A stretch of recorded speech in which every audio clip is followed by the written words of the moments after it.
This conference will now be recorded. Good evening, Secret Treasure Land. How are you guys?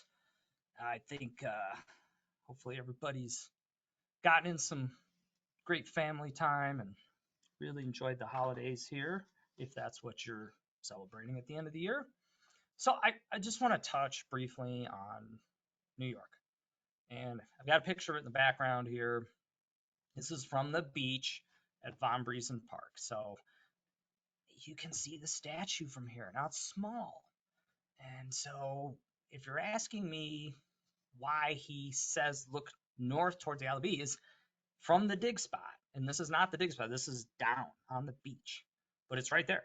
So you go up on the bluff, which is pretty far, and there's this rope ladder, and people fish down there. So they go through the park to fish. And so they had this elaborate. There's a ladder and ropes, and you need to be agile to get down there, and people are doing that. So I went down there and I started snapping some pictures, and the bridge looks freaking awesome from there.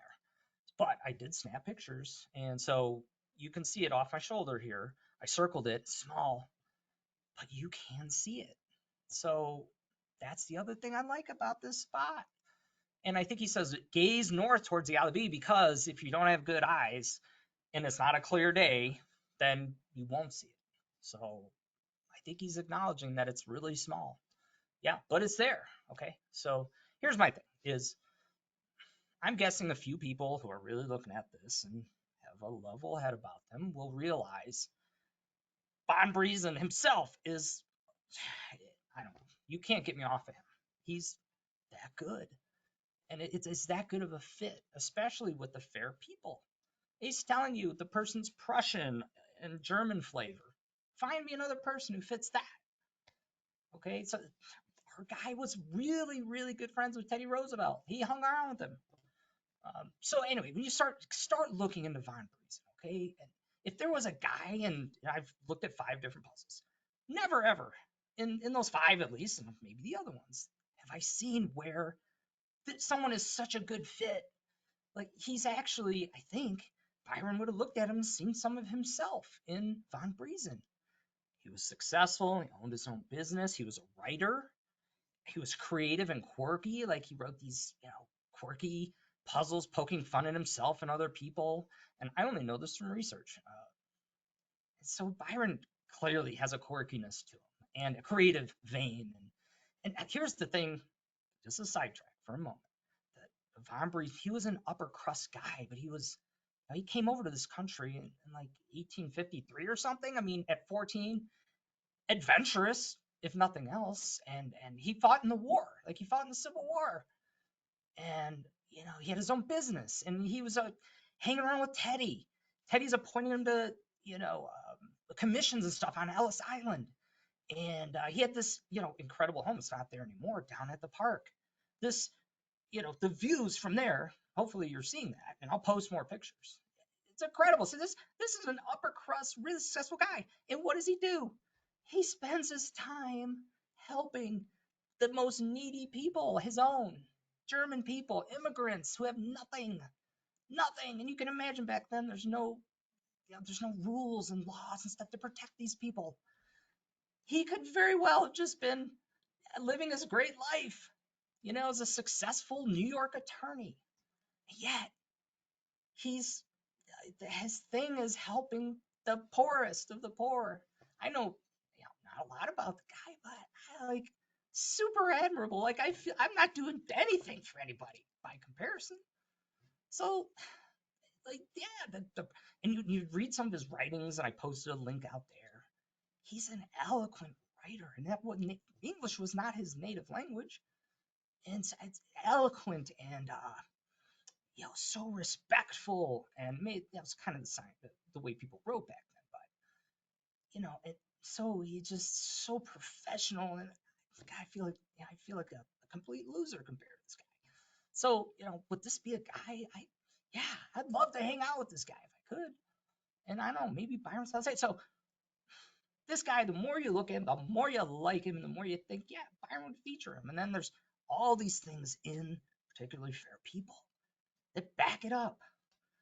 So anyway, and I covered some of that in the video, so you'll watch it. So here's my thing: is maybe a few of you maybe think this is a good place to dig. So I want to tell you this spot that is the highest probability spot, and it's not that big of a park. It is an excavation. Okay, it's not a dig. So it's just not. And so if you go in there now, knowing that this is a high probability spot, and you try to dig it, I promise you, you will be disappointed. This is not a one-person operation or two-person operation. And by the way, as small as and dinky as this park is, it's like at the wave as far as you can get away from the city, which Spirit of 76 tells you to do. There's patrols in there. Like the Park Service comes through there. I know this for a fact because I spent a lot of time in there, and they come through. So they drive a truck. You can on the path, you drive a car. Um, you and I can't, but the Park Service does. So there are people in there. So how are you going to go in and do what I think is an excavation? This area that you want to really go after, I think is probably like 10 by 10. And then you have this huge historic tree with these massive roots in it that you have to work around. So it's probably like, I don't know, you see Josh and they're digging in these places of antiquity, and they have to be super delicate. And like maybe we're playing for a piece of plexiglass or a hinge or something, or a piece of the clock. I don't know. I'm guessing the whole box isn't there, just for all the work that's been done there, and the roots that might have completely grown over it. So don't go in there by yourself or a couple people. It's not that type of operation. This is like Boston, where I think you're going to have to excavate, okay? Excavate, not dig. That's what I think is required here. Even this might not even be the right spot. But look, let's do it legit. This is my proposal, okay? I propose that we try to get a permit or get the city to agree to allow us to go into this spot and really excavate it like the way it should be done. I think that's our only chance here, folks. And even like San Fran, it's the same thing there. That area, it's nasty. It's gnarly. It's absolutely nowhere near what it was when Byron would have been there, if I'm right, in San Fran as well. These are, I think, they're major operations. So let's try to do this legit. Okay, that's I'm making this appeal to you.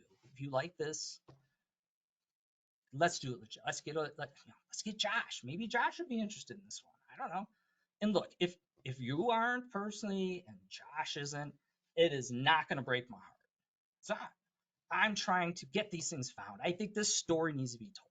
Okay, I told you this before. I think there should be an exhibit like on Ellis that has all the puzzles laid out, and you can walk to different stations and really see the paintings or copies of them and the whole story and everything. Like this has to be told, doesn't it? This is too good. It's too good to be just us working on this thing. Anyway, that's why I'm throwing all this out. I'm giving you guys, I got nothing to hide, everything to show.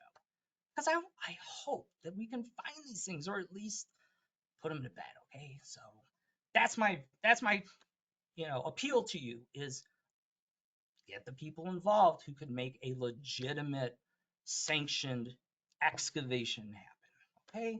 That's my appeal to you tonight. So anyway, I'm going to continue to feed you information about this solve and San Francisco that go hand in hand. I'm going to keep peppering you with stuff and just show you the case around it because I think it's worthwhile. I think it's worthwhile to consider. Anyway, hope you have a great evening.